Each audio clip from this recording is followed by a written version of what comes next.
오늘은 당신은 참으로 내 피난편이라 라는 제목으로 말씀의 은혜를 나누겠습니다. 오늘 본문은 출애굽기에 나오는 재미있는 사건 가운데 하나입니다. 지금 본문의 배경이 뭐냐면 모세는 지금 그가 원하건 원치 않건 간에 어찌되었든지 하나님의 부르심에 이끌려서 이제 가족들을 낙타에 태우고 한 손에는 하나님의 지팡이를 짚고 애굽으로 들어가고 있는 중입니다. 그죠? 그래서 애굽으로 들어가고 있는 그 길 가운데 숙소를 정해서 묵게 되었는데 지금 본문은 그곳에서 하나님께서 갑자기 모세를 죽이려고 하고 있는 거예요. 여러분. 그죠? 자, 24절 읽으면서 말씀을 시작해 볼게요. 같이 읽어봅시다. 시작. 모세가 길을 가다가 숙소에 있을 때 여호와께서 그를 만나사 그를 죽이려 하신지라. 이렇게 나와요. 그죠? 이게 처음에 잘 이해가 안 가죠. 네. 지금 안 가겠다고 하는 모세를 억지로 겨우겨우 설득해가지고 하나님께서 지금 끌고 가는 입장이잖아요. 그래 놓고는 지금 가다가 말고 중간에 가는 길 도중에 갑자기 모세를 죽이려고 하신다라는 거예요. 하나님께서 왜 죽이려고 하십니까, 여러분들? 그 이유가 25절에 이렇게 나와요. 25절로 26절 읽어봅시다. 시작. 십보라가 돌칼을 가져다가 그의 아들의 표피를 베어 그의 발에 갖다 대며 이르되 당신은 참으로 내게 피난편이로다 하니 여호와께서 그를 놓아 주시니라. 그때 십보라가 피난편이라 함은 할례 때문이었더라. 이렇게 나와요. 그래서 이 말씀대로 보자면 마지막에 지금 그 이유가 뭐냐? 할례 때문이었더라라고 해서 지금 할례 때문에 결국은 하나님께서 모세를 죽이려 했다라는 말이 되는 거예요. 그죠? 이 문맥상. 그래서 지금 십보라가 차도를 취해가지고 그 아들의 표피를 베어서 모세의 발 앞에 던지고서 당신은 내 피난편이로다 라고 말하니까 하나님께서 그를 놓아주셨더라 이렇게 나온다고요. 그죠? 여러분들. 그래서 우리는 여기서 이제 오늘 살필 게 뭐냐면 그럼 할례가 무엇이길래 하나님께서 지금 이렇게 하시려고 하시는 건가라는 것을 당연히 질문하게 됩니다. 할례는 유대인들이 이제 하나님과 맺은 언약 가운데서 그 언약의 증표로서 8일 만에 자식을 낳은 지 8일 만에 할례를 받는 것이 아브라함 때부터 내려온 그런 하나님의 백성된 표시였습니다. 그런데 지금 이 본문으로 보면은 무슨 일인지 모세의 아들은 할례를 받지 않았던 것 같습니다. 그래서 지금 그 일로 인해서 하나님께서 모세를 죽이려고 하셨고 그래서 십보라가 아들에게 할례를 행하자 하나님께서 그를 놓아주셨다라는 것이 이 전체적인 본문의 내용이에요. 그래서 제가 이 부분을 뒤에 가서 조금 더 다시 자세히 언급하겠습니다만은 그래서 우리가 지금 이 사건에서 하나님께서 지금 모세와 그 가족들에게 이 사건을 통해서 분명히 전하고자 하는 메시지가 있으시다라는 것을 우리가 말씀 속에서 확인을 해야 돼요. 네. 사실은 그래서 이제 내용이 참 중요해요. 그래서 여러분 우리가 먼저 이 할례 문제를 풀기 이전에 본문이 내용을 전체적으로 어떤 내용으로 구성되어 있는지를 좀 확인해야 돼요. 그래야지 이제 이 할례가 어떻게 연결되는지까지 이게 잘 이해가 됩니다. 자, 본문을 이해하기 위해서는 먼저 그 앞절에 나오는 구절들을 이해할 필요가 있어요. 출애굽기 4장 22절로 23절의 말씀을 한번 확인해 볼게요. 여기서 하나님께서 모세를 바로에게 보내시면서 하시는 말씀 가운데 이런 말씀이 나와요. 22절로 23절을 같이 읽어봅시다. 시작. 너는 바로에게 이르기를 여호와의 말씀에 이스라엘은 내 아들 내 장자라 내가 내게 이르기를 내 아들을 보내주어 나를 섬기게 하려 하여도 내가 보내주기를 거절하니 내가 내 아들 내 장자를 죽이리라 하셨다 하라 하시니라. 예, 이렇게 나와요. 그래서 말씀을 잘 보면 여기서 계속해서 반복해서 등장하는 단어가 있어요. 그런 단어들은 제가 중요한 단어라고 중요한 거라고 늘 설명했죠. 뭐가 지금 반복해서 나와요? 단어 가운데 내 아들 내 장자, 내 아들 내 아들 내 아들 내 장자란 말이 계속 반복해서 나오죠. 여기요. 그죠? 그러니까 지금 하나님께서 이스라엘을 부르시는 명칭이 이스라엘은 내 아들 내 장자라 이렇게 말한다고요. 그죠?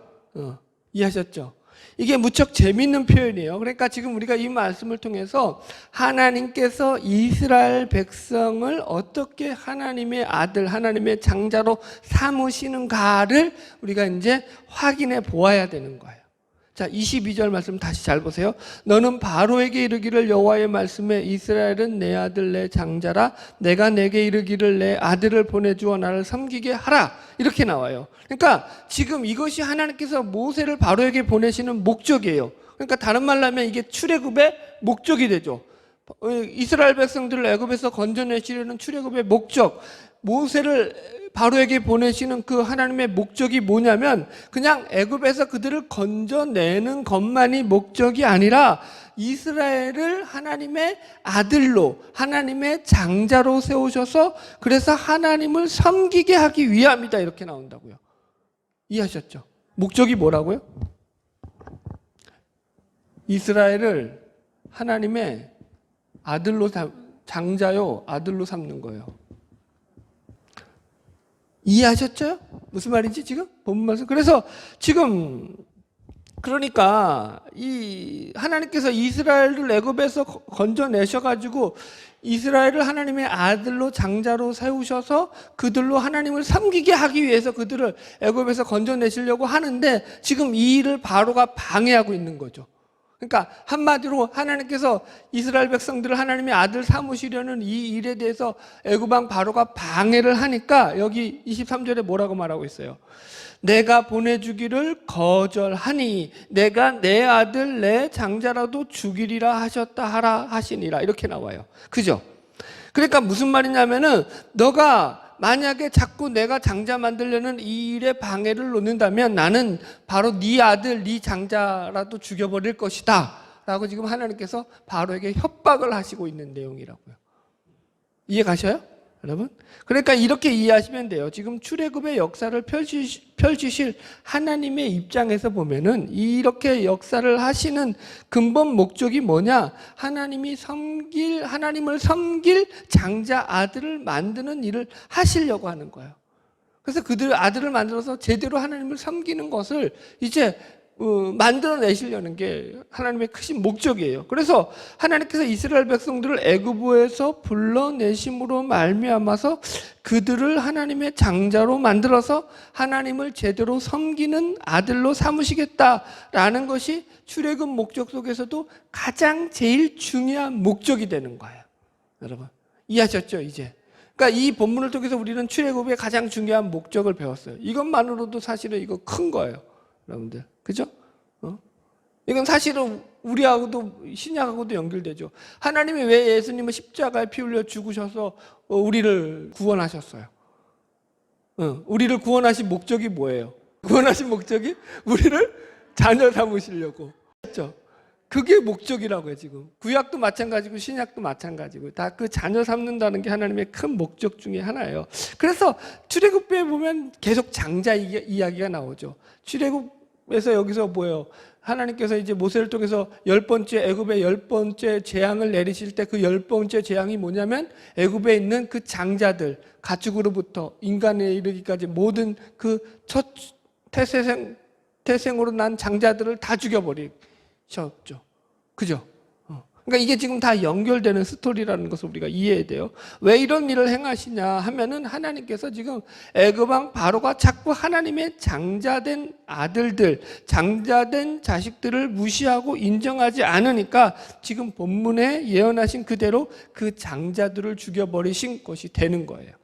그러니까 본문의 예언대로 그렇게 이제 애굽의 열 번째 재앙에서 그 재앙이 실현되었다라고 이해하시면 돼요. 자, 그리고 나서 지금 이렇게 하나님께서 이스라엘 민족을 하나님의 장자 삼으시려고 한다라는 하나님의 분명한 명령을 받고서 애굽으로 모세가 들어가고 있다가 길의 숙소에서 하나님 앞에서 죽게 생긴 거예요, 지금.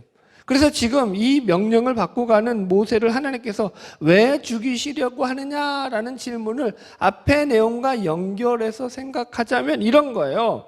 하나님께서 이스라엘로 장자를 만드시려는 이 계획 앞에서 지금 모세가 마치 바로가 하나님의 장자 만드는 이 계획 가운데 방해를 하고 장애물이 되었던 것처럼 그것과 똑같이 모세도 지금 하나님 앞에서 방해되는 그 어떤 걸림돌이 이 장자 만드는 일에 있더라는 거예요. 그게 뭐였다고요? 바로 이 할례 문제였다라는 거죠, 여러분. 그래서 하나님이 지금 모세를 죽이려고 하고 계신다라는 거예요, 여러분들. 자, 이해하셨죠? 그럼 정리하자면 이런 거예요. 자, 쉽게 정리하자면 출애굽의 목적이 하나님께서 이스라엘을 장자 만드시고 아들 만드시려고 하는 건데 이것이 뭐랑 연결되어 있다라는 거예요? 할례랑 연결되어 있다라는 거예요. 그죠? 여러분들. 이게 우리가 첫 번째 지금 오늘 본문에서 지금 발견한 거예요. 두 번째 우리는 주제가 그래서 할례가 무슨 의미가 있는지 그 할례의 의미를 확실하게 다시 한번 정리할 필요가 있겠죠. 하나님께서 우리가 확인할 건 뭐냐면 할례와 연결하여서 어떻게 하나님께서 이스라엘 백성을 하나님의 아들로 장자로 삼으시는가를 확인해야 돼요, 여러분들. 이 할례의 문제를 이해하기 위해서는 창세기로 다시 돌아가 봐야 돼요. 창세기 17장 가봅시다. 창세기 17장에 가면 할례 이야기가 제일 처음 나오죠. 창세기 17장 1절 같이 읽읍시다. 시작.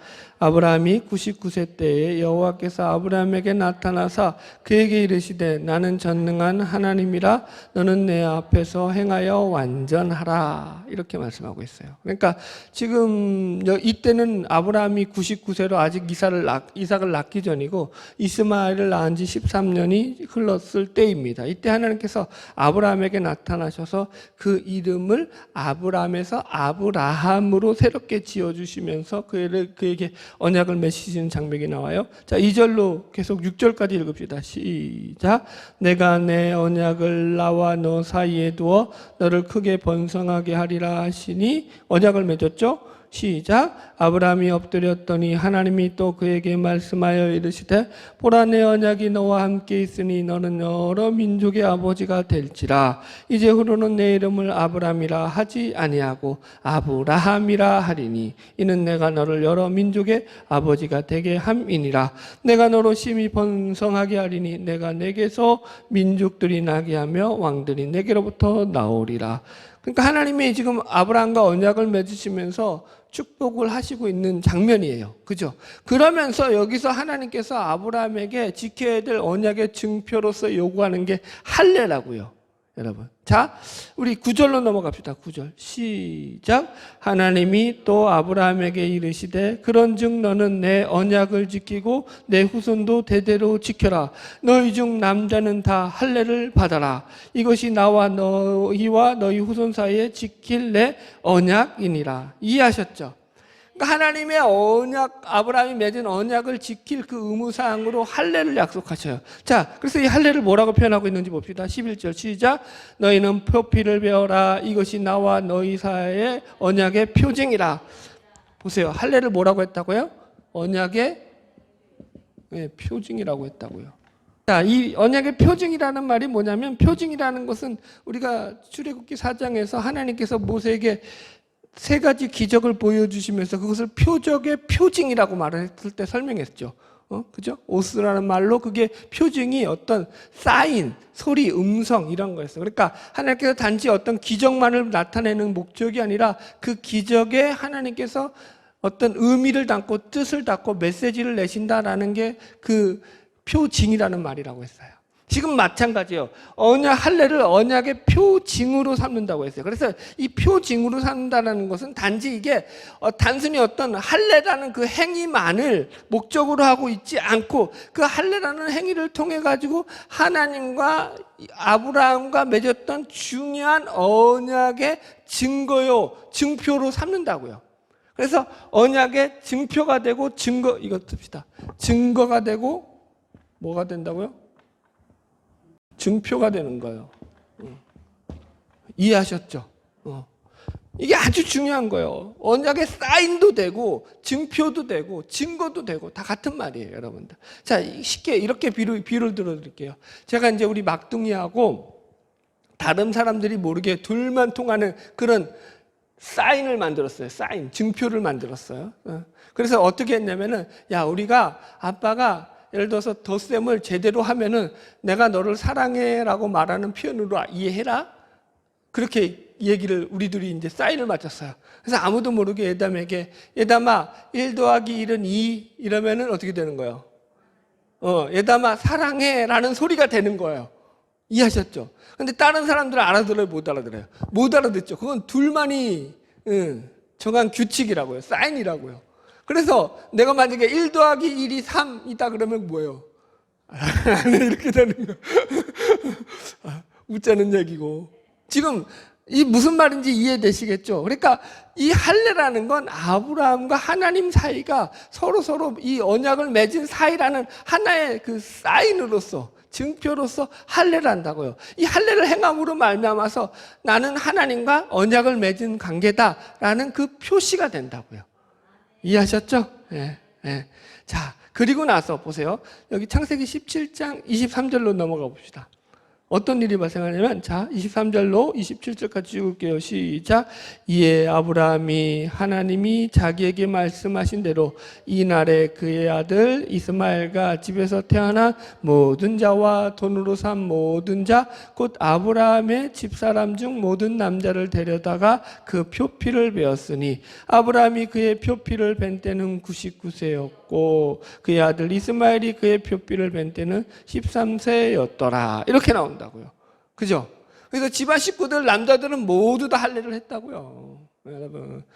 그리고 또 나중에 나온 이삭도 21장에 가면은 할례를 행해요. 8일 만에. 이게 그래서 아주 정확한 규칙이 된 거예요. 이렇게. 이해하셨죠? 자, 그래서 할례라는 것은 지금 하나님께서 아브라함과 맺은 언약의 증거요, 증표로서 행하게 하셨던 것이다 라는 것이 중요한 내용이에요. 자, 이것이 그래서 두 가지 의미로 우리가 이제 이걸 갖다 또 정리할 수 있죠. 어떻게 정리하냐면 아브라함의 입장과 하나님의 입장에서 정리를 해야 돼요. 그죠? 자, 그러면 아브라함의 입장에서 할례를 행한다는 것에는 무슨 의미가 들어가 있는 거예요? 아브라함이 할례를 행한다라는 것은 하나님이 나를 축복하시고 우리 자녀들을 축복하실 그 약속하신 언약을 지키신 신실하신 분이시다라는 것을 내가 믿습니다라고 하는 신앙 고백이 되는 게 바로 이 할례예요. 아브라함의 입장에서 할례는 뭐예요? 믿음의 신앙 고백이에요. 신앙 고백. 이해하셨죠? 아브라함의 입장에서는 내가 하나님 믿습니다라는 고백을 하는 게 할례라고요. 이해하셨죠? 그러면은 이걸 갖다가 하나님 입장으로 생각해 보자고요. 그러면 하나님의 입장에서는 이 할례는 뭐가 되는 거예요? 아브라함의 입장에서 신앙 고백이었다면 하나님의 입장에서 볼 때는 이 할례라는 것은 너는 나와 언약을 맺은 백성이다라는 하나의 사인이 되는 거예요. 사인. 증거가 되는 거죠. 언약의 증표가 되는 거예요. 우리 쉽게 말해 입장권. 이해하셨죠? 어떤 법적인 증거예요. 그래서 할례가 있어야지 너는 내 백성이다라는 것을 내가 받아주마라고 지금 하나님 편에서는 그런 거예요, 여러분들. 그래서 지금 이것이 같이 확실하게 둘이 사인이 맞아야 되는 거예요. 자, 이렇게 정리를 하고 나니까 이제 다시 출애굽기로 넘어가면은 하나님께서 약속하신 이 축복의 내용이 이제 다시 완전하게 정리가 되죠. 하나님은 지금 이스라엘 백성을 향해서 출애굽하기 이제 바로 그 시점에 와서 출애굽하는 그 시점에 와서 내가 너희들을 내가 나의 아들로 삼고 나의 장자로 삼겠다 이렇게 얘기하셨다고요. 이건 다시 말로 하면은 하나님이 이제 이 창세기 17장에서 이야기하고 있는 하나님의 축복, 하나님의 언약을 하나님이 실천하시겠다라는 그런 언약의 실천의 시작점이 된다고요. 이해하셨어요? 무슨 말인지?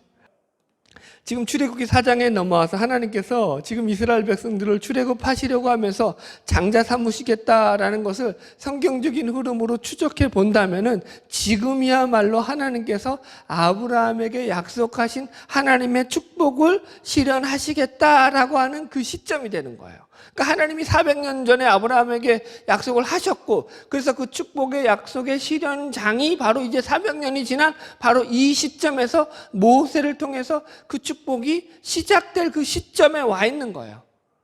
현 시점은 바로 그래서 하나님이 이스라엘 백성을 장자 삼으려고 하는 그 시점이 된다고요.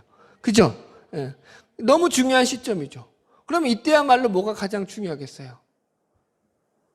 표가 제일 중요하죠. 증표가 제일 중요하죠. 자, 이렇게 쉽게 예를 드릴게요. 자, 이제 학교에서 단체로 놀이동산에 놀러 갔어요. 그래서 선생님이 이제 아이들을 쫙 줄을 세웠어요. 그리고 줄을 세워가지고 이제 전부 다 아이들 이제 입장권에 오늘 아이들이 너무 많아가지고 들어가는데 막 1시간, 2시간 줄을 서서 기다렸다가 이제 겨우 이제 들어가게 됐어요.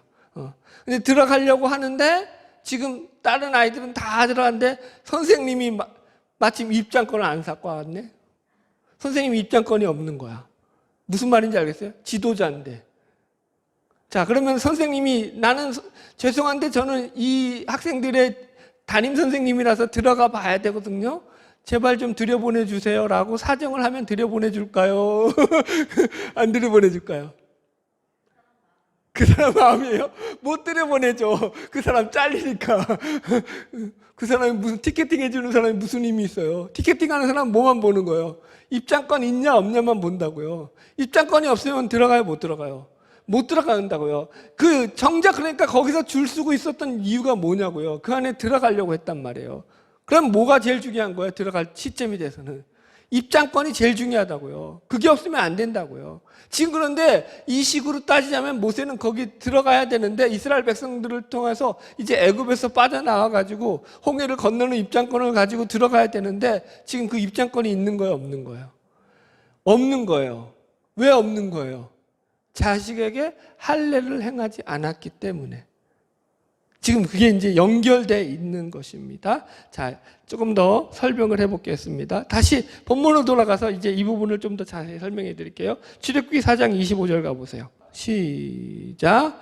십보라가 돌칼을 가져다가 그의 아들의 표피를 베어 그의 발에 갖다 대며 이르되 당신은 참으로 내게 피남편이로다 하니 여호와께서 그를 놓아주시니라. 이렇게 나와죠. 그죠? 여기서도 재밌는 내용이 나와요. 지금 하나님께서 모세를 죽이려고 하자 모세 안에 십보라가 어떻게 알았는지 지금 이 문제를 할례 문제 때문이라는 걸 눈치를 차렸어요. 그리고는 재빠르게 그 아들의 표피를 베어서 모세의 발에 갖다 대었다라는 거예요. 그리고 남편을 향해서 당신은 참으로 내게 피남편이로다 라고 하니까 그때서야 모세가 간신히 살아나게 되더라 이렇게 나온다고요. 자, 여기서 보세요. 우리가 좀 상상력을 발휘해야 되는데 생각해 보세요. 모세가 죽음에 처했을 때에 십보라가 그 아들에게 곧바로 할례를 행했다라는 것은 이것이 남편의 죽음으로 몰고 갈 만큼 큰 문제였다라는 것을 십보라가 알았다라는 거예요, 몰랐다라는 거예요? 알았다라는 거예요. 이게 중요한 거예요, 여러분들. 그러니까 이것이 전후 사정 없이 나오다 보니까 그냥 십보라가 눈치가 빨라가지고 모세를 살렸구나 이렇게 그냥 단순히 넘어가는데 나는 아무리 생각해도 그게 납득이 안 가. 아니 여러분, 사람이 갑자기 죽게 생겼는데 자기가 의사도 아닌데 그 사람의 죽을 병명을 한 번만에 탁 보고 정확히 알아맞히는 사람이 있어요, 없어요? 그럴 사람이 어디 있냐고요. 지금 본문이 너무 많이 건너뛰어가지고 그런 내용들을 안 다루다 보니까 우리가 전체 문맥에 대해서 이해가 좀 어렵긴 한데 여러분, 그렇지 않다고요. 십보라가 눈치가 빨라서 모세가 지금 할례 때문에 죽게 생겼구나 눈치로 이걸 알아챈 거예요? 눈치로 알아챌 만큼 이 문제가 그렇게 쉬운 문제예요? 아니라니까요. 그렇다라는 것은 지금 이게 그 이전부터 계속 이 모세와 십보라 사이의 그 가장 안에서 어떻게 계속 발생하고 있었던 어떤 뭐라 그럴까요? 이게 쟁론화되고 있었던 그런 문제였다라고 생각하는 게 가장 상식적이다고요. 여러분 이해하시겠어요? 무슨 말인지? 자, 여러분, 그러니까 이런 문제가 지금 오늘만 생긴 게 아니라 이런 징조가 그 전에도 모세에게 어떻게 하나님이 비춰주셨던 일들이 있었다라고 우리가 봐야 된다니까요. 자, 이렇게 설명해 볼게요. 자, 모세의 가정을 우리가 한번 들여다볼 필요가 있거든요, 여기서. 자, 모세의 가정에서 십보라는 지금 미디안 여인이죠. 그죠? 미디안 제사장 이드로의 딸 중에 한 명이에요. 그죠? 그러니까 더군다나 미디안 제사장의 딸이었다고요, 여러분들. 그죠? 그러니까 이 십보라는 뼛속부터 미디안인이요. 뼛속부터 미디안 여자였다라고요, 여러분들. 여기 25절을 다시 보면은 십보라가 돌칼을 가져다가 그의 아들의 표피를 베었다고 했죠. 여기서 보면은 그의 아들이라는 말이 원어로 보면은 단수로 나와요. 그의 아들 한 명이에요, 한 명. 그런데 모세와 십보라 사이에는 아들이 둘이죠. 그죠? 여기서 그러니까 게르솜과 엘르에셀이 있는데 여기서는 이제 첫째가 아니라 둘째인 엘르에셀로 그렇게 대부분 사람들이 봅니다. 왜냐하면은 그러니까 한 명이기 때문에 그 한 명이 누구냐고 했을 때는 둘째일 확률이 높다라는 거예요. 그래서 우리는 여기서 이런 추론이 가능해요. 예를 들어서 이제 설명을 해볼게요.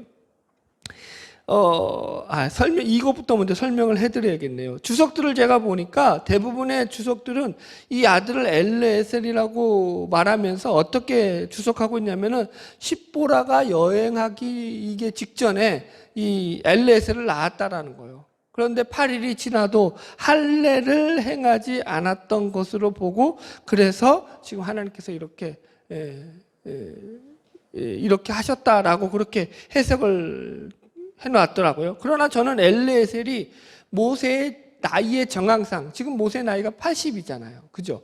그 정황상 지금 이때 아기를 낳았다라고 보는 것은 좀 무리가 있다고요. 그러니까 게르솜도 그렇고 엘르에셀도 그렇고 어느 정도 이제 낳은 지 시간이 지난 상태였다라고 해석하는 게 맞다고요. 자, 그러면 이런 거예요. 지금 첫째 게르솜을 낳고서는 히브리인이 자식을 낳은 지 8일 만에 할례를 행해야 한다라는 이 풍습 때문에 모세가 아주 그 처음에는 아주 강력하게 밀어붙여가지고, 그죠? 우겨가지고 고집을 부려서 이 십보라를 이겨 먹었을 거예요. 그래서 처음 게르솜을 갖다가 할례를 행했을 것으로 우리가 볼 수 있습니다. 근데 게르솜을 그래서 어쩔 수 없이 이제 모세의 고집에 의해서 할례를 행했단 말이에요. 그런데 여러분 생각해 보세요. 할례라는 것이 지금 이게 몇천 년 전에 할례예요, 지금. 오늘날로 따지면 벌써 3,000년도 훨씬 전에 할례란 말이에요. 말이 할례지 여기에 이때 의사가 있어요, 없어요? 없죠. 마취제가 있어요, 없어요? 없죠. 그냥 생살 찢는 거예요. 칼로 찢는 거예요, 돌로 찢는 거예요.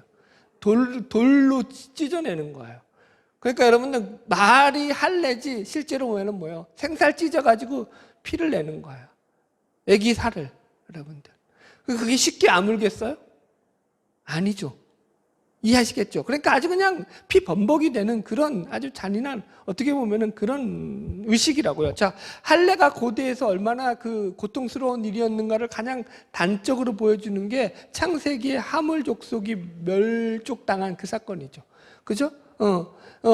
시므이와 레위가 그 여동생 디나가 하물 족장의 그 아들에게 겁탈당하자 그거에 대해 앙심을 품고 니들 우리와 친교를 맺으려면은 전부 다 할례를 받아야 된다. 남자들 그래서 다 할례를 받게 했잖아요. 할례 시켜놓고 할례를 받자마자 남자들이 움직이지 못하게 됐단 말이에요. 그러자마자 그 족속들을 쳐들어가지고 멸망시켜 버렸잖아요. 아주 쑥대밭을 만들었단 말이에요. 무슨 얘기예요? 그러니까 할례가 그만큼 남자들이 움직이고 거동하지도 못할 만큼 그 당시에는 아주 큰 고통스러운 그런 시술이었다라고 우리가 생각을 해야 된다고요. 그래서 아마도 게르솜의 첫 번째 이 할례를 직접 눈으로 목격했던 십보라는 모세에게 이 두 번째 낳은 이 둘째 엘르에셀에 대해서는 할례를 못하겠다라고 선언했다라고 생각할 수 있다고요. 제가 우기는 것 같아요? 타당성이 있어 보여요. 그죠? 성경에 없는 얘기지만 제가 잘 추적하잖아요, 여러분들. 이렇게 봐야 돼요. 그러니까 십보라의 입장이에요. 미디안 여인이었던 십보라의 입장은 이런 거예요. 여보, 나는 애굽인도 아니고 그렇다고 히브리인도 아니야. 나는 미디안 여인이야. 그리고 미디안이야. 미디안 민족이야. 그리고 당신도 지금 이 미디안 지파에 족속에 들어와서 살고 있잖아. 그러니까 당신도 우리 미디안인과 같은 처지라고. 그러니까 당신 이제 그만 저 히브리인이라는 의식은 다 잊어버려요. 다시 애굽으로 돌아가서 살 거 아니잖아. 당신 여기서 나와 평생 같이 살 거잖아.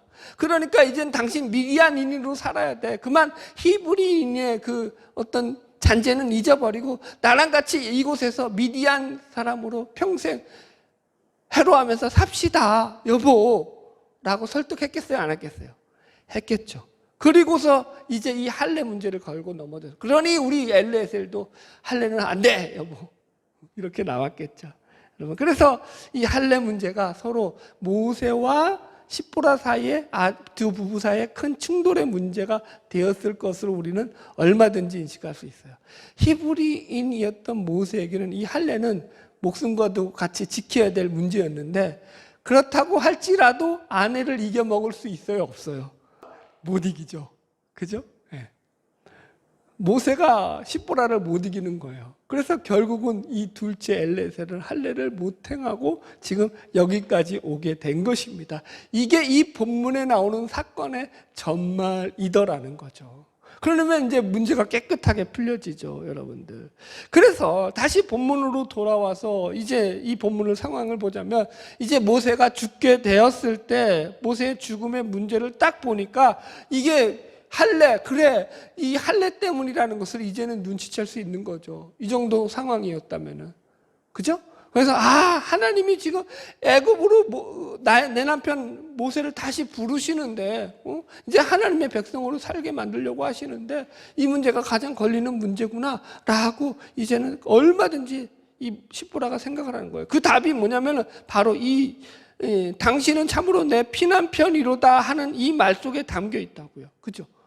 자, 당신은 참으로 내게 피난편이로다라고 하는 이 말 속에는 부정적인 의미와 긍정적인 의미가 두 가지로 다 포함되어 있어요. 부정적인 의미인데, 첫 번째로는 당신 때문에 내가 결국 피를 보고 말았어 라고 하는, 당신 때문에 결국 내 둘째 엘레셀 그 아이의 피를 베고 말았어, 이런 어떤 그런 저주가 섞인 그런 말이 될 수도 있어요, 여러분들.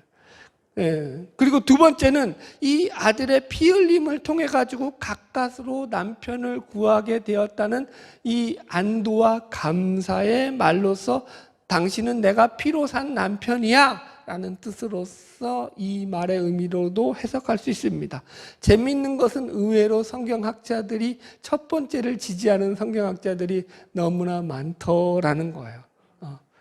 저주를 섞어서 한 말이다. 왜냐하면 이제 지금은 안 나오지만 언제가 모세와 이 십보라가 이제 헤어졌는지 나오지 않지만은 뒤에 나서 한참 가서야 이제 이드로하고 이제 십보라가 다시 모세와 합쳐지거든요.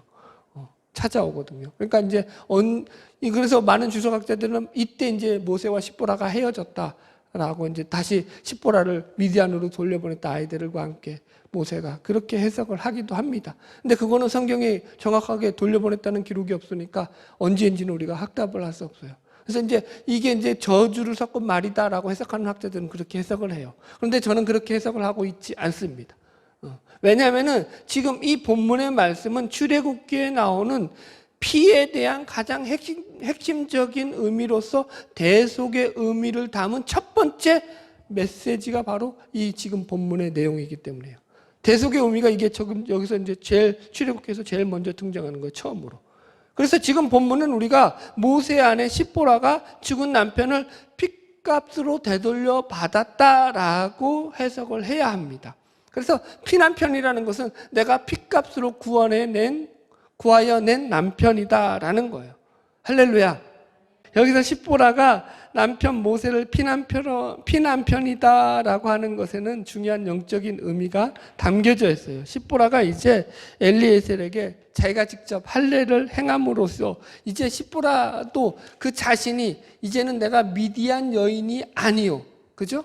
자식에게 할례를 행한 여인으로서 더 이상 나는 미디안 여인으로 살아갈 것이 아니라 하나님의 약속 안으로 들어와서 그 약속에 참여하는 자로 살아가야 함을 공식적으로 선언하는 자리도 되는 거예요, 이 자리가.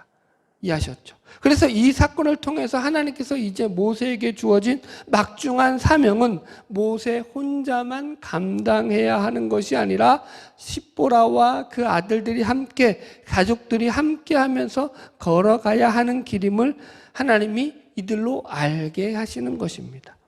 여러분, 하나님은 모세만이 아니라 그의 부인 십보라와 그의 두 아들 역시 하나님의 백성이라는 것을 지금 이 사건을 통해 가지고 모세와 그 가족들에게 메시지로 던져주고 계시는 거예요. 그렇죠, 여러분? 그래서 이 사건으로 인해서 지금 결국 모세의 가족들은 모세의 사명에 동참하는 하나가 되는 그런 가족으로, 하나님의 백성으로 함께 길을 걸어가게 되는 거예요. 결국 같이 가는 거라고요. 그래서 저는 이 모습이 사실은 우리 신자들이 만들어가는 진정한 신앙의 가족의 모습이다라고 그렇게 생각을 한다고요. 여러분, 우리도 마찬가지라니까요. 우리가 여러분 대개가 보면은 먼저 믿은 그 신자가 있죠. 먼저 믿은 가족 중에도 먼저 믿은 사람이 있어요. 그리고 안 믿는 가족들이 있다고요. 그래서 지금 십보라와 모세처럼 이런 갈등의 관계가 이루어진다고요, 여러분들. 여러분 보세요. 그때 우리가 확인해야 될 건 뭐냐면 하나님이 어떻게 하시든지 하나님의 백성을 그 가족들로 하여금 만들어 가게 하신다고요. 모세를 죽여서라도. 그죠? 모세가 죽는다는 것은 상징적으로 먼저 믿은 신자가 가정에서 죽는다는 의미예요. 영적으로. 그죠? 그래서 나머지 가족들을 살린다는 의미가 담겨 있다고요. 그렇지 않아요? 그래서 하나 되게 한다고요. 같이 가게 하신다고요. 그러니까 그게 처음부터 그냥 내가 하나님 믿었으니까 우리 가족들 무조건 다 하나님 잘 믿지 이런 게 아니라고요. 이런 식은 믿음이 아니라고요. 이해하시겠어요? 하나님이 내가 먼저 하나님을 믿음으로 말미암아서 내가 하나님 안에서 죽어져 가는 모습, 내 십자가를 지고 자기 십자가를 지고 하나님을 쫓는 모습을 통해 가지고 가족들을 변화시켜 가신다고요. 그래서 그 가족들로 하여금 다 함께 하나님의 길에 동참하는 하나의 믿음의 가족을 만들어 가신다고요. 그래서 신앙이라는 게 어렵다니까요. 여러분? 이건 너무 지극히 당연한 거죠. 보세요, 여러분들. 내가 안 죽는데 내 가족이 구원받는다? 어불성설이라는 거예요. 뭐, 당연하죠.